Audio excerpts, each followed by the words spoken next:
Hey, somebody's out there. I see the numbers. 5 people. For a minute there, I thought I was going to be by myself. Hello, Micro Farmer. I have to apologize to a few people because this morning, Simply Jan, how are you? Thanks for coming by. This morning, when I was setting this up, I accidentally went live, and a bunch of people said hi to me, and I didn't realize I was live, so I apologize for that. But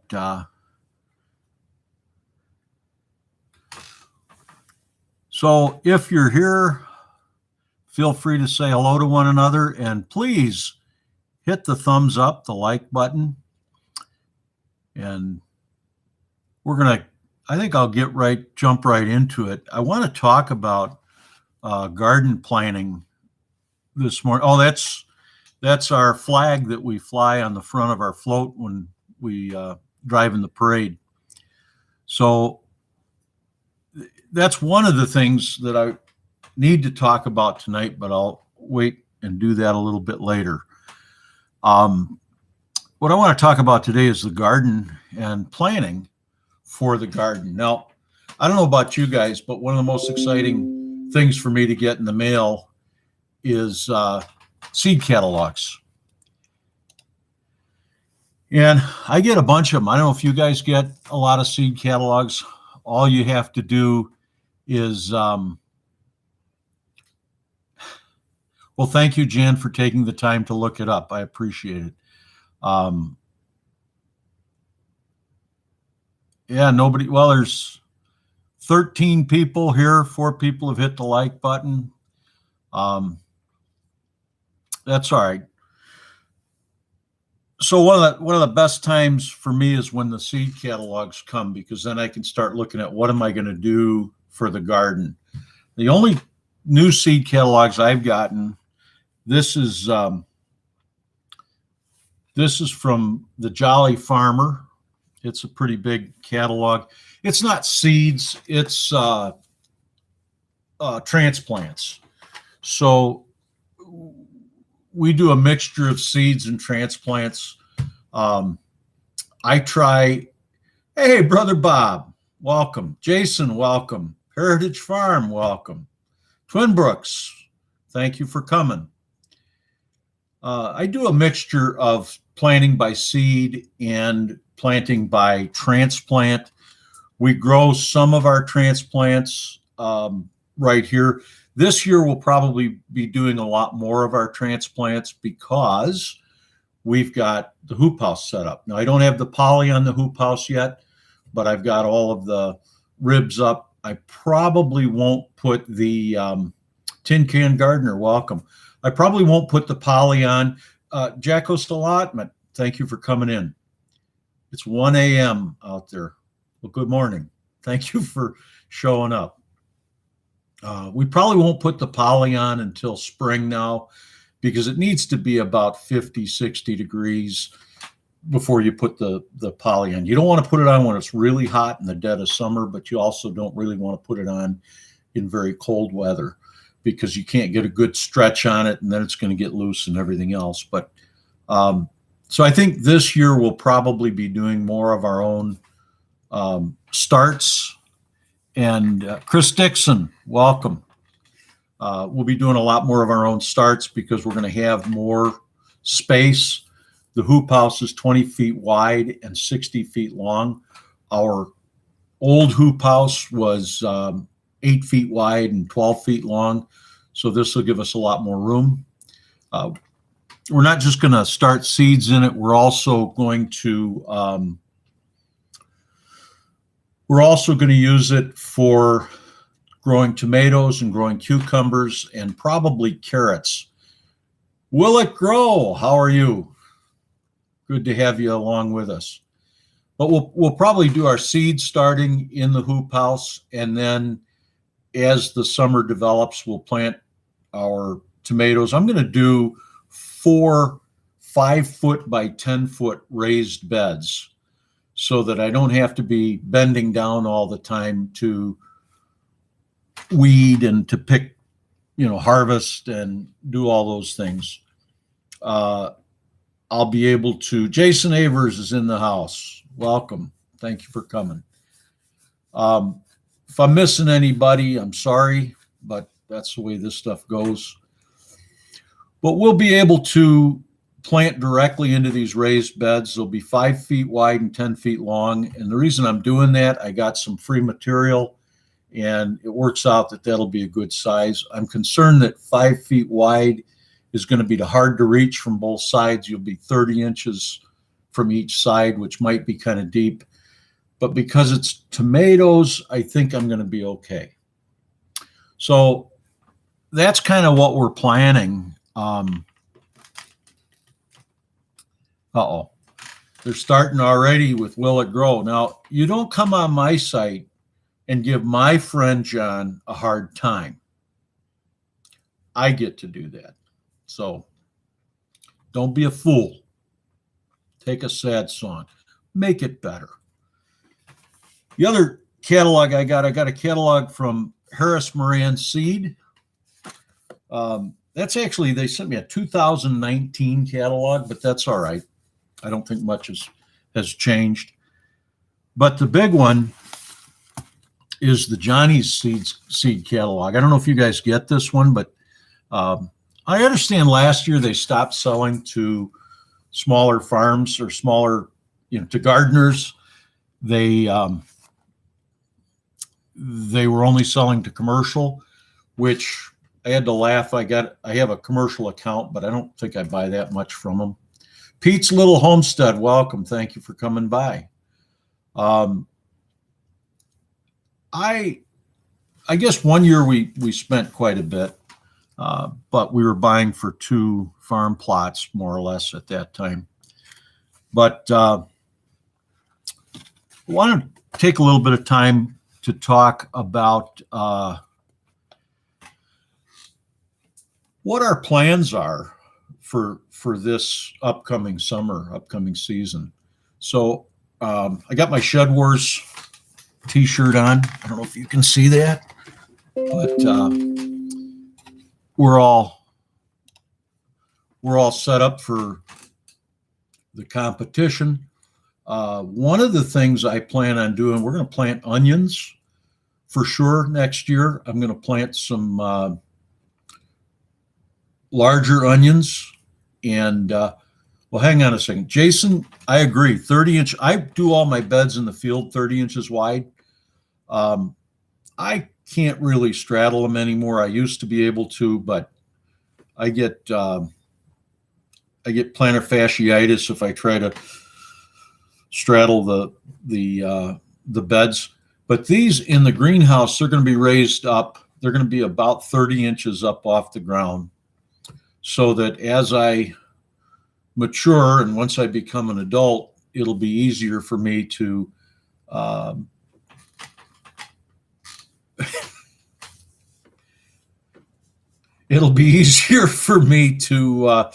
take care of the things in the greenhouse. Watch it, John. I got your number. And, you always talk about nobody knows what they're dealing with when they're dealing with you. You don't know who you're dealing with when you start dealing with this old man. We'll see. We'll see how this draft works out. We'll see who's on whose teams. I don't want to say too much now because I want to hang on to it for later. But I want to talk about the onions that we're going to plant. We're going to plant some larger onion varieties this year. We get our onions. I don't know if you guys are familiar with Dixondale. If you do anything, hey, Craze Family Homestead, if you do anything with onions, you should know about Dixondale Farms. We buy our onions actually from 2 different places. We buy them from Dutch growers in Indiana, and then we grow them or we buy them from Dixondale. From Dutch growers, I mostly get my shallots, and then we buy our green onions, so onion sets.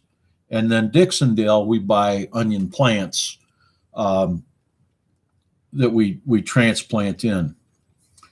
And the shallots that we grow are really, really fantastic. They're actually they're from Australia. It's a banana shallot. The seeds were imported from Australia, and then they grew them out down here, and we buy them in a set. We buy them in a year-old shallot, and then we grow them larger, and we get a pretty good market for them here. Her Healthy Home, welcome to the live. Appreciate you coming by. And Steve, welcome. Steve Tunstra, welcome to the live. Yeah, I did a little test run last year in the greenhouse. I grew about 4 6-inch pots that had about 9 or 10 onions in each one.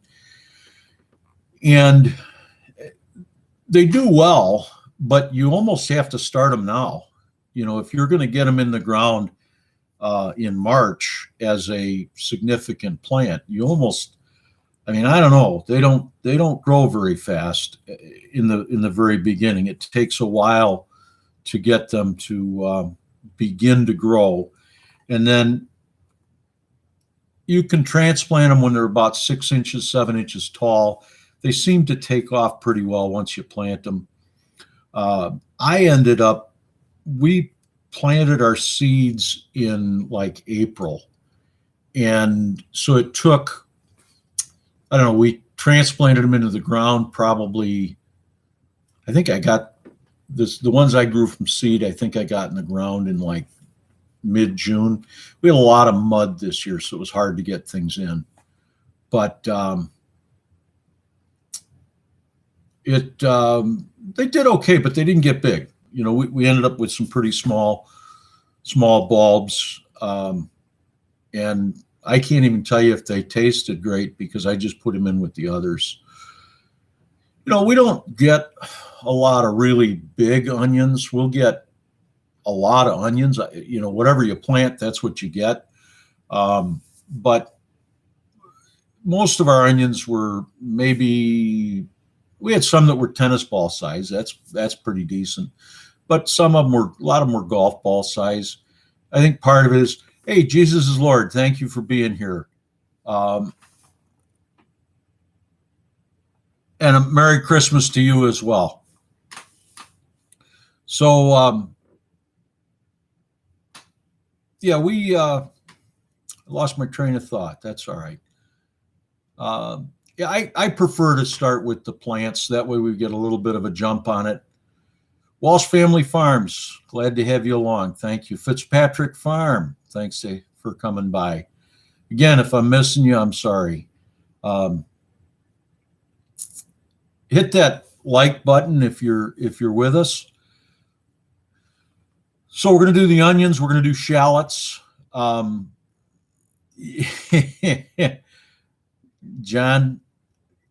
you should know. And we'll do potatoes. This year we'll do Yukon Golds. I'll probably do heavy Yukon Golds and maybe Norland Reds. I've always liked the way Norlands grew, and they didn't have a lot of problems with potato bugs with Norland Reds. That was a big problem I had last year was potato bugs. And so if any of you have had any dealings with potato bugs on large potato crops, you got any ideas for me, let me know. The biggest thing we're going to do, I don't know if I'm going to do sweet potatoes. If I do, I'm not going to do as many as I had done before. But one of the things I want to try doing this year that I've never done is lettuce. So if any of you want to do a video on how you do lettuce, I'd like to get some hints and tips on that. I've grown lettuce before, but I've never grown it for market. And mostly we've grown some romaine, and we've grown some of the Salanova lettuce, but it always ended up getting bitter on me, and I think it's because when we plant the lettuce, it's too early to get it to market, and then it gets old before we can really do much with it.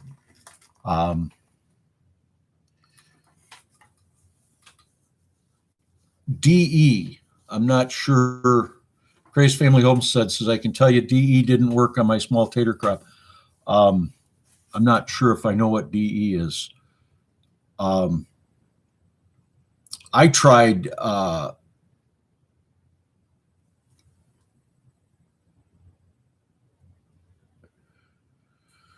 well, Jackos, what type of lettuce did you grow? Yeah, Crazy Homestead, diatomaceous earth would work, but I've got a pretty large, yeah. So Craps for Life is my brother-in-law down in Alabama, and he grows hydroponically.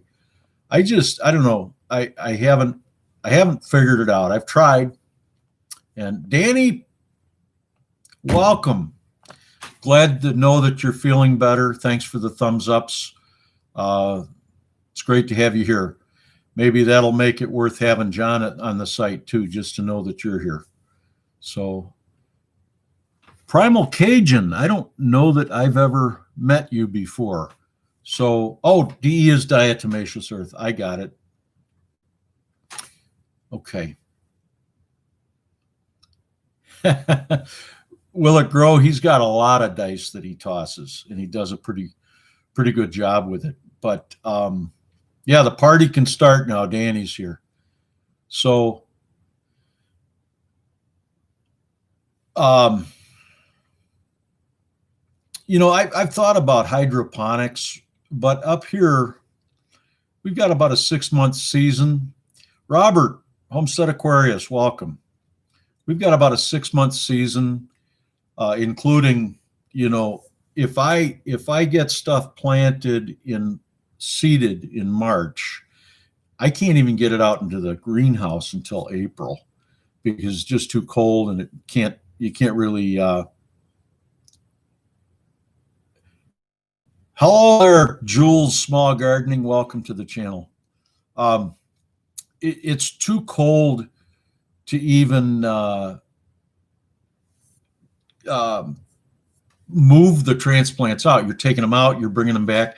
So this year in the greenhouse, I'm building a warm room, or call it a grow room, so that I can put things out in the hoop house, and then when it warms up, I can bring them back into the warm house for at night when it gets cold. Danny, yes, we do grow big peppers out here, and I was gonna choke my chicken with my pepper, but I couldn't get the pepper in through the front door, so I don't know what to tell you about that. But Paris Island, I'll have to look that one up.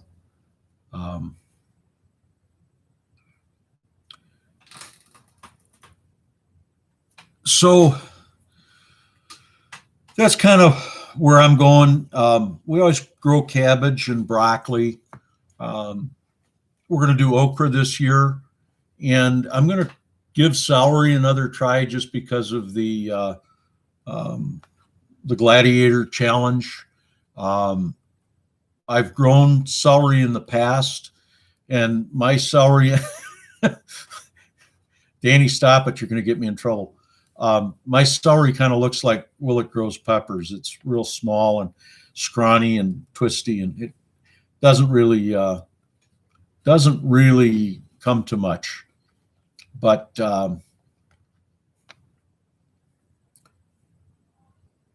anyway, we'll do cabbage is my favorite thing to grow. I love watching the heads form, and you look out and you got a row of cabbage. We're going to plant a little bit closer together this year. So don't start trouble, Bob. We can get a little bit more out of the garden than we have in the past. And so let's see. So I talked Dixondale Farm. That's where we get our onion transplants. I get my sweet potatoes from George's Plant Farm. I think he's in Tennessee. I was going to look it up. And hey, Arkansas Woodcutter. Yeah, I think it's a nice shirt. It's the same color as my banner. So we got that. A lot of multimedia stuff going on today. So that's a good thing. The other one that I buy seeds from is the Southern Exchange. I don't know if you can see that. Southern Exposure Seed Exchange. And I think what we bought some peppers there. It was gypsy peppers is what we bought from them. And I don't know if you've heard of Everwild Farms. I don't know. It's a shiny package, so it's hard to see. Everwild Farms is another place for greens, spinach, that kind of stuff. But they also have some icicle radishes, breakfast radishes that I haven't seen anywhere else. So it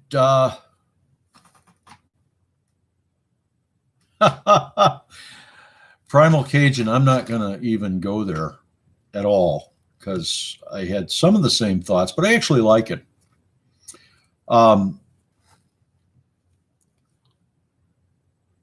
So we're coming into the half-hour point here pretty close, and there's one thing I wanted to show you. This is a little tip from Chicken Johnny. We'll do one of these every live night, I guess. Try to. So this is a prescription bottle, and for years I just threw them away. But I realized last year that these make really good containers for your seeds.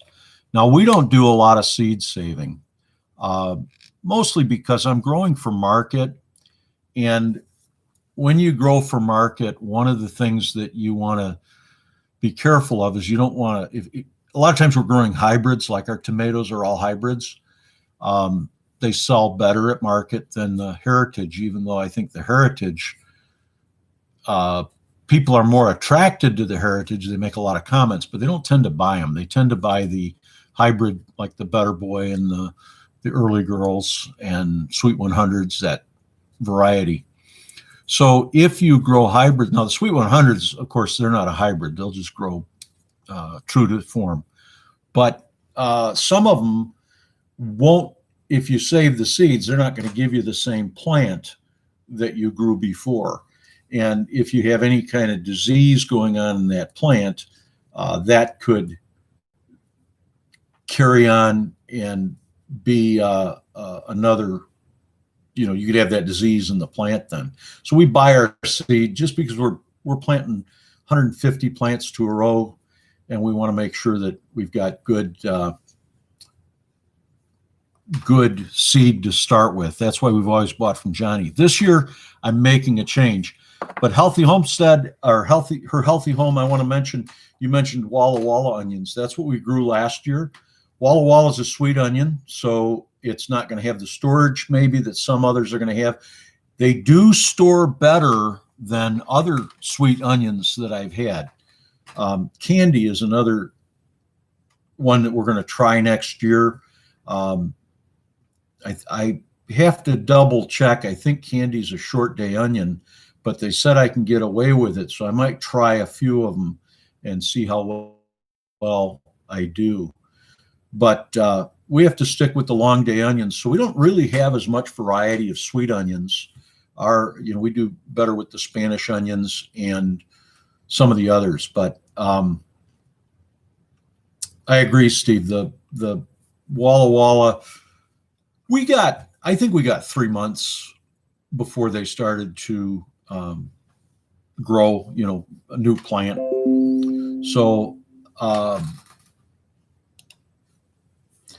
That's really not too bad. You're right, Steve. Candy is intermediate. That's why I kind of think I can grow them here, even though we've got 15 hours of daylight generally in the summer. But I think we can still do them. So you're confirming, because I don't think you're that far from me. So I think you're right. I'm in Illinois.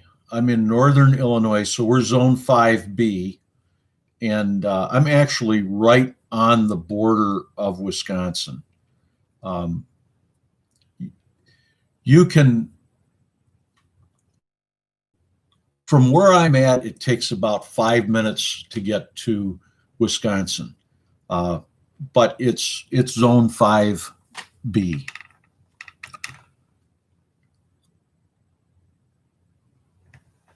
Well, Homestead Aquarius, I'll let you buy me a new shirt, and then I'll wear a black one with white paint. That'd be good. So my banner back here, I have a little problem with my banner, and I just found out about it more or less this year. Hey, Struggleville Acres, welcome. If you guys haven't checked out Steve and Struggleville Acres, if you haven't checked out those two sites, you really you really should. They've got a lot of stuff going on. Struggleville Acres is a market farmer, and check out his site, give him some support, show him a little love. Yeah, Homestead, we do. This year, it's not too bad. This year, it's looking like we're going to stay above zero, maybe all winter. We'll pay for that this summer, but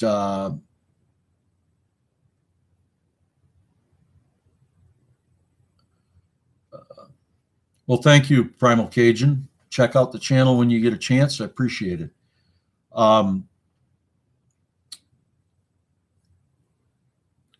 So now, so I had a little trouble with the banner. We actually got this off of one of those sites where you can make your, you can buy artwork or pay for the royalties on artwork.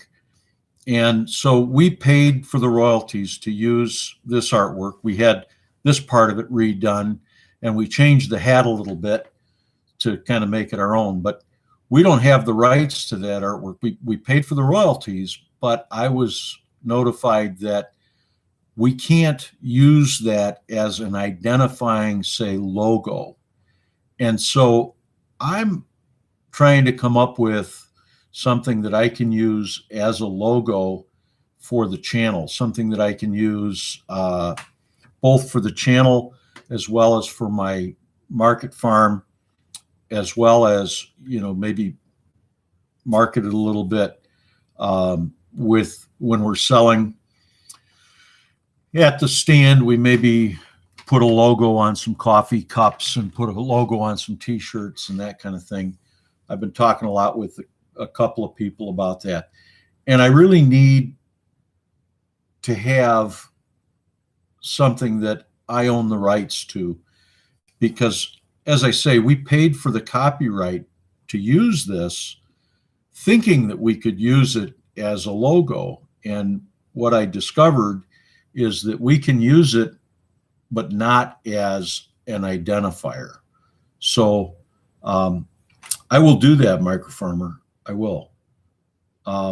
Actually, I think Fiverr was where we got this, and they may have some other advice on it too, or some other options. But yeah.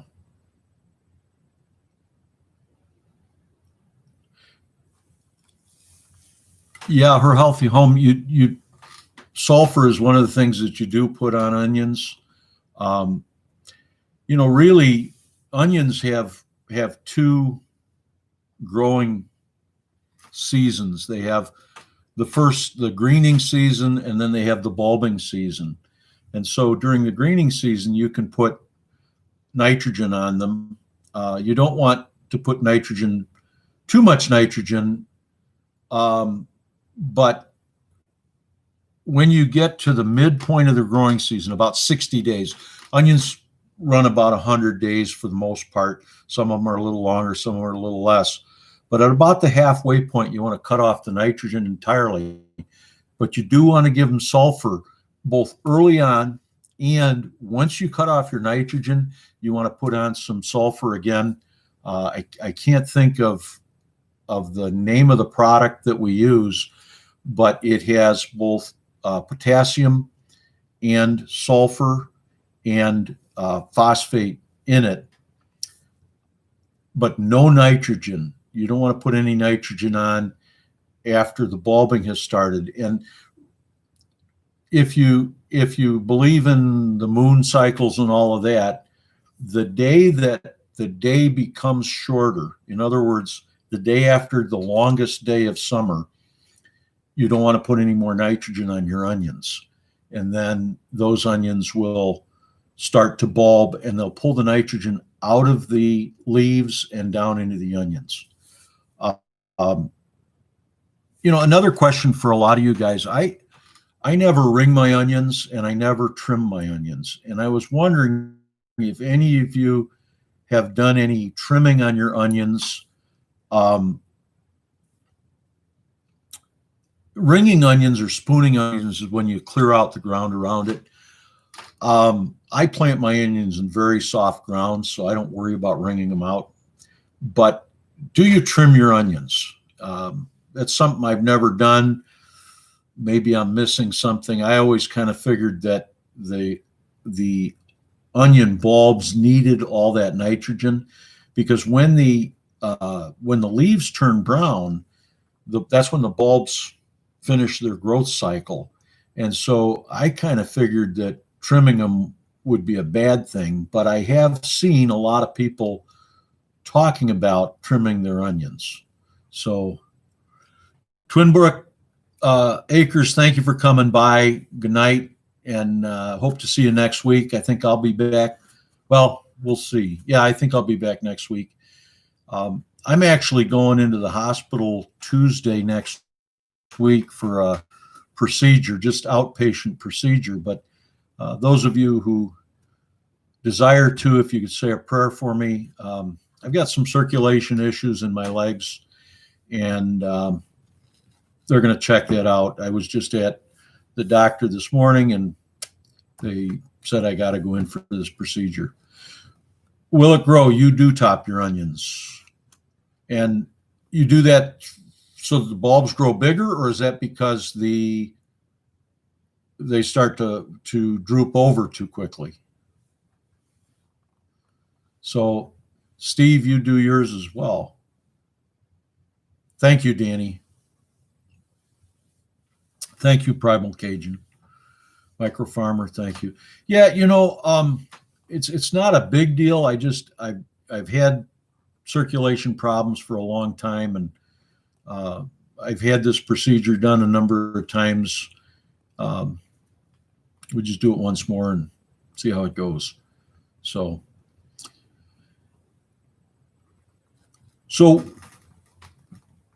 if y'all could enter in on this, just tell me what's one thing that you grow in your garden.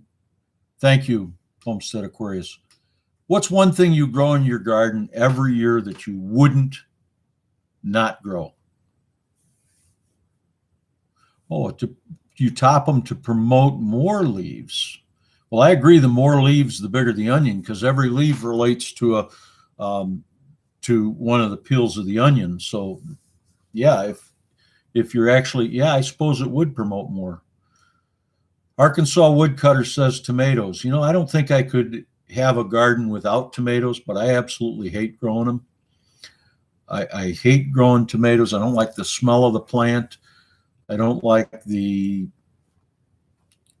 work involved in growing tomatoes. I don't mind trellising them, but potatoes and Black Beauty eggplant, Micro Farmer. My potatoes, well, they're both nightshades, so maybe I had the same problem. I had potato bugs on the potatoes, and then my eggplant didn't do well at all. Struggleville Acres had some beautiful eggplants. Primal Cajun says onions. Jeff Turris says beets. Jeff, how are you? Yeah, I know you're You're the beet man. Herbs, Jules Small Garden, and I think Micro Farmer said, I'd have to look back. Tomatoes, I think he said.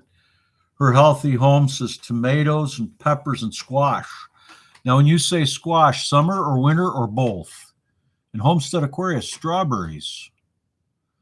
Yeah, peppers. I agree with you, Struggleville. Peppers are for certain. You can't go to market and not have peppers. So the question I have for you, Struggleville, is: do you sell hot peppers at market? Do you do well with jalapenos and cayennes and that kind of thing, or is it mostly sweet peppers?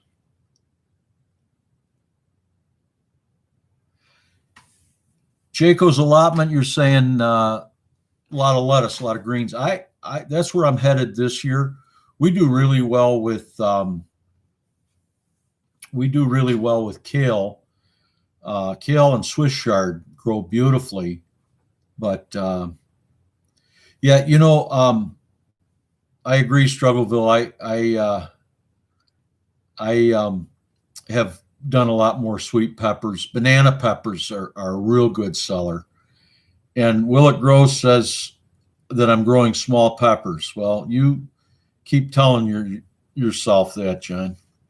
And Bob, Crafts for Life, says blackberries. I don't know. I'm hoping our blackberries do a little better this year than they did last year. They're delicious. They're absolutely beyond realistic taste. They're very good. But we didn't get a lot of them. So I was a little bit disappointed in that. I think maybe we had too much water in the spring and it was a little too cold. Last year on May 15th, we had a frost. So, yeah, I agree, Struggleville, that the hot peppers are hard to sell.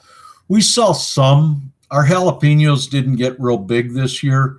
So I think that kind of, people like to do the stuffed jalapenos. The one hot pepper that we grow is the poblano. The poblanos sell really pretty well. This past year they sold good, but what did I miss there? He sells small peppers. John. Is Mark still here? Mark, I want to be on your team. No, I'm just kidding. I'd be on whatever team I'm on, but done.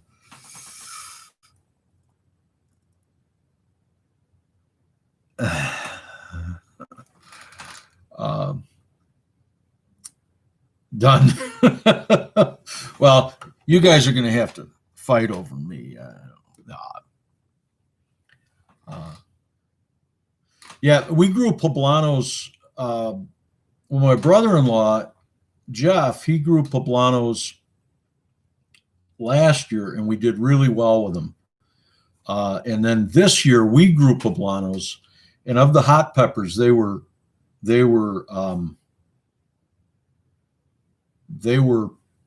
a good seller.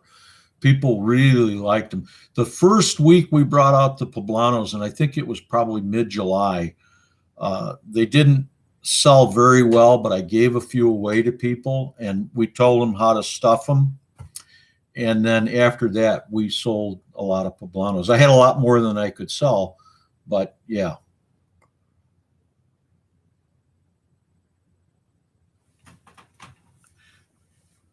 So, Steve, you're not telling me that you still got tomatoes growing?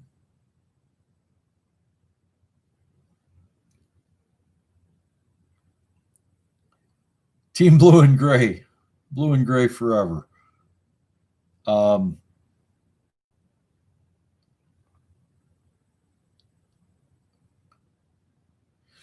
chocolate bells are good, but we didn't sell many of them.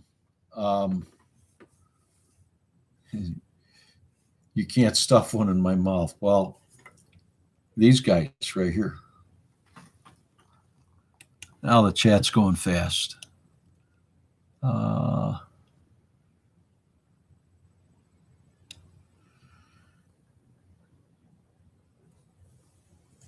yeah, the Struggleville, I agree. Strawberries are tough. It's a quick harvest. You almost have to be ready to can them up or make jelly or something and bring that to market. But oh, I see.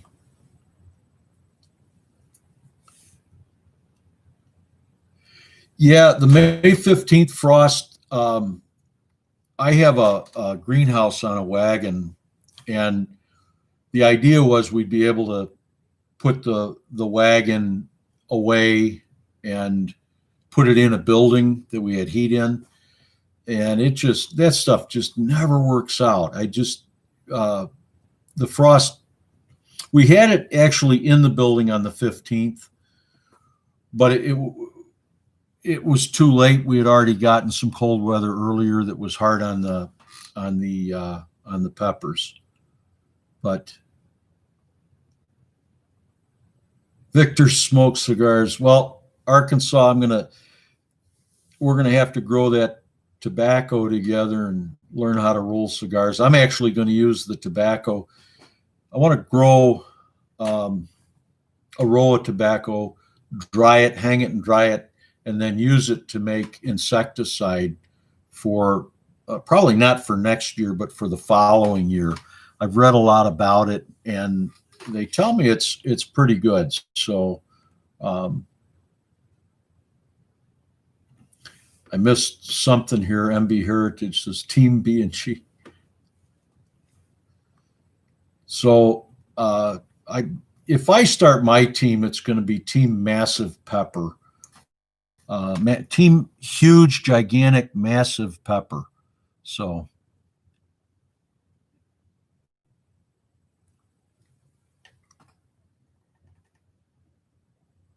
MB Heritage, there's nothing wrong with being a misfit among misfits. But Cray's Family Homestead. Yeah, actually, I didn't realize it, but the reason I decided to grow tobacco was there was a girl, and I can't remember the name of her site. I think it's Patriots Homestead. Is that right? And she grew tobacco. She was making some pipe tobacco for her dad. And I caught the site, and I don't know, it drew my attention. And then the next day I was reading about using tobacco as an insecticide, and it's not you don't need a lot of it, but so I want to try it.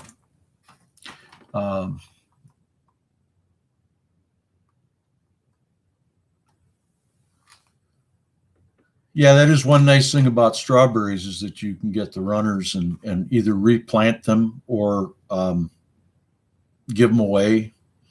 We've often thought about trying to take them to market, but we've never really gotten enough of them to do that. The sign for me that spring is here is when my wife wants to change the fences on the chicken coop. That's usually when it's just warm enough to start doing anything in the garden. Then Mama Goose wants to change the fences around the chicken coop. And she's usually got pretty good ideas about how to do it. So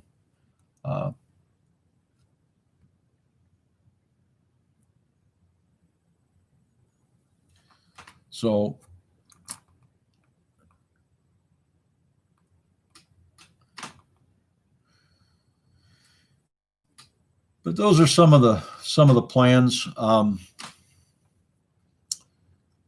We're gonna open up a little bit of ground, I think, to the north of my shed, my silver shed, and I want to do some pumpkins there. Not pie pumpkins. We do pie pumpkins every year, but I want to do some jack-o'-lantern pumpkins and see how they work out. But so Jaco's allotment says he's going to grow some Hungarian wax seed.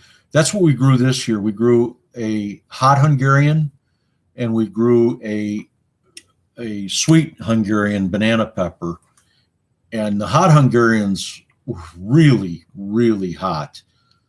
And the sweets were fantastic. Once they, the ones that turned orange were really sweet. And then when they go red, they're even sweeter, but they don't last very long. Once they turn red, unless you pick them, now they'll stay for weeks. But if you don't pick them, they're gonna rot. But the flavor's great on them.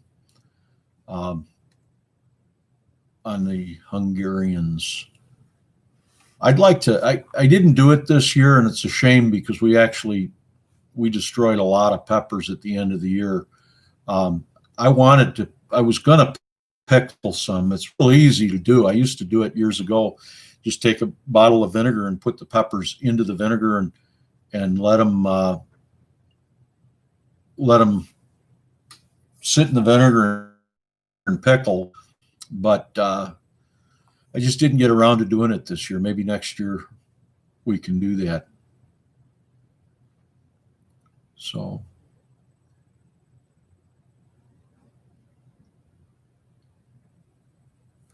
how do you guys, did any of you guys grow watermelon? And have any of you tried seedless watermelon?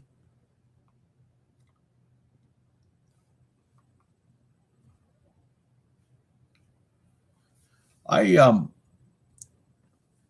tried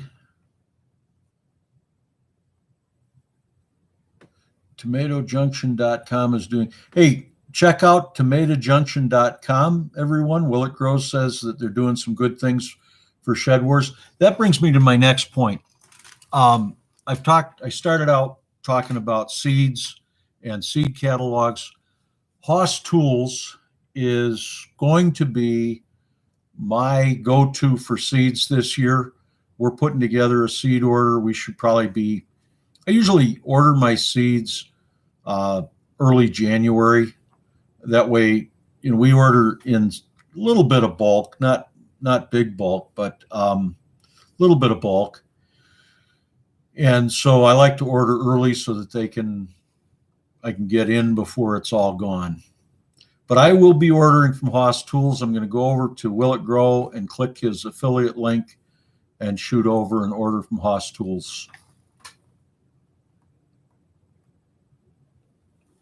Haas Tools did,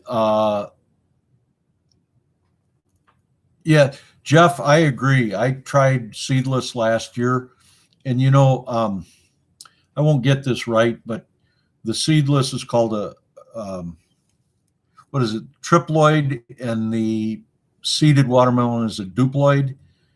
And so you have to plant the duploids with the triploids in order to get a seedless watermelon. Otherwise, you won't get germination and you won't form a fruit. Well, all I grew was the duploids. And so I had watermelons this big, and they were seeds like you wouldn't believe. And so I've kind of given up on watermelon, except for the little, what they call the personal size watermelons. We do those every year, and they do pretty good. Her Healthy Home is talking about the Sugar Baby and Blacktail. I've never done Blacktail. Sugar Baby we've done. Yeah, that's Steve. You've got to have the triploid, which is the seedless, and the duploid, which is the pollinator. And I don't know how that works with watermelon, if the plant has both male and female flowers on it, but the seedless watermelon only has the female. I think that's right. Yeah, I'm definitely going to use Will It Grow's affiliate link when I go to buy my seeds from Haas Tools. I'm also looking. I'm probably not going to do it because it's too big of an investment right now. But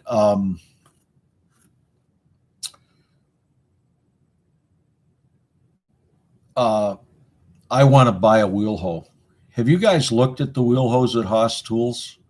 I've looked at different wheel hoes in the past, and they always look too rinky-dink. But the Haas Tools wheel hoe looks really good. Arkansas Woodcutter says, I love the softball to cantaloupe-sized melon. Better flavor. We have grown some of the smaller ones, and I really do like it. Yellow baby doll. MB Heritage, that's a yellow fleshed watermelon?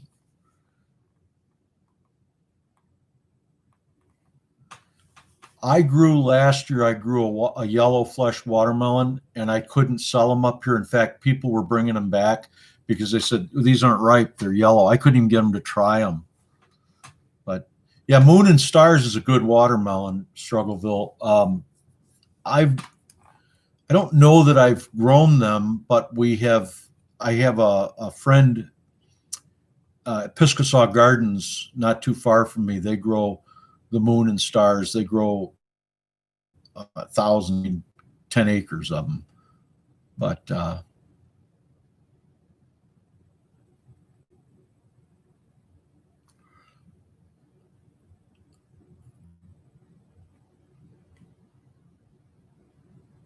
yeah, Her Healthy Home, I had kind of the same problem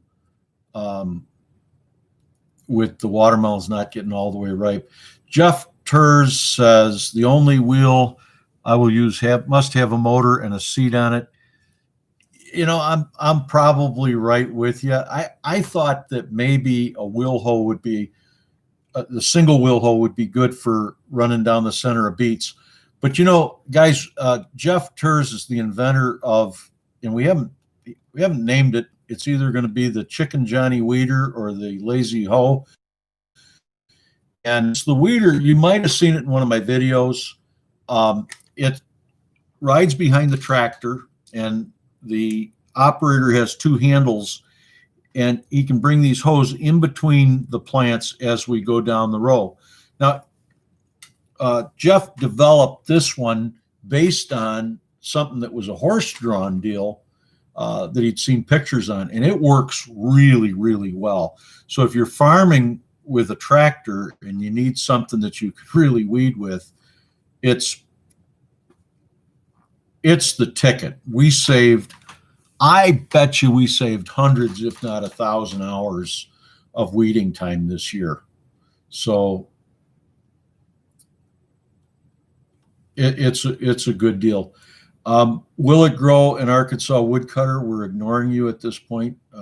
You've taken this whole chat into a dark world that we don't want to go.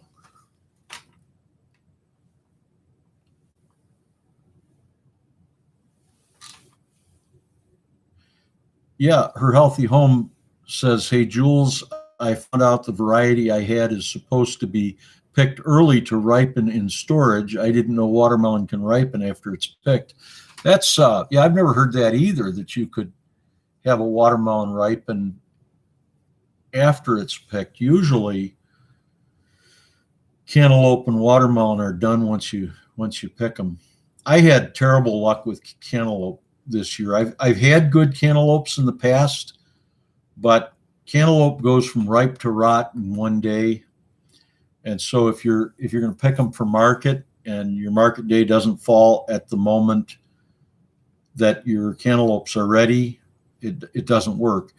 And cantaloupes don't keep real well. You can put them in the cooler a few days, but not a full week.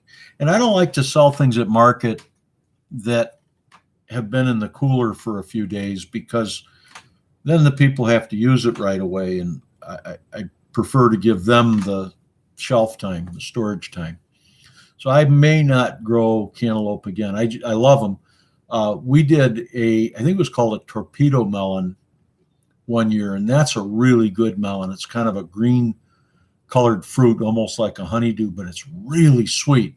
It's got a real thin skin on the outside of it, so it's kind of ugly, and I think that's why they aren't real popular. But I enjoyed them. They sold at market really well. And so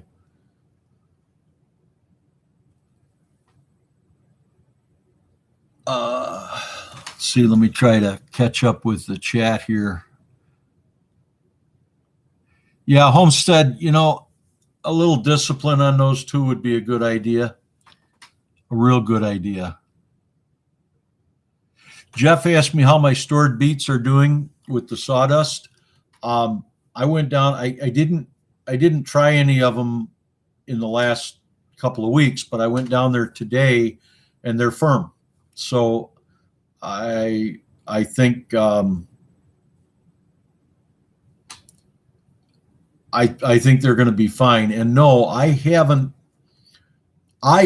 personally stored them in the wood chips in the past. My uncle had in his cellar, he had a lot of things that he stored in sawdust or sand. I think the carrots were stored in sand. So MB Heritage. Yeah. Yeah, if you're going to buy from Haas Tools, make sure you use Will It Grow's affiliate link to support Shed Wars.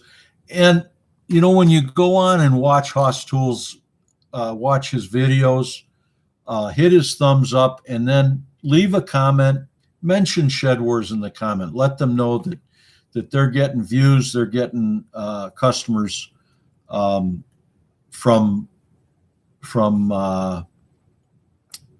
their affiliation with Shed Wars.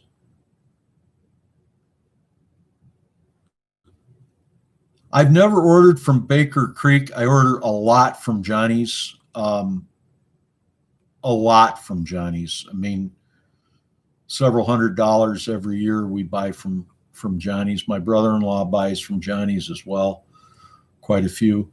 Last year, I got a lot of my seeds from a seed shop down in Alabama, and I can't remember the name of it right off the top of my head. So, Bob, if you're still in here, just type that name across.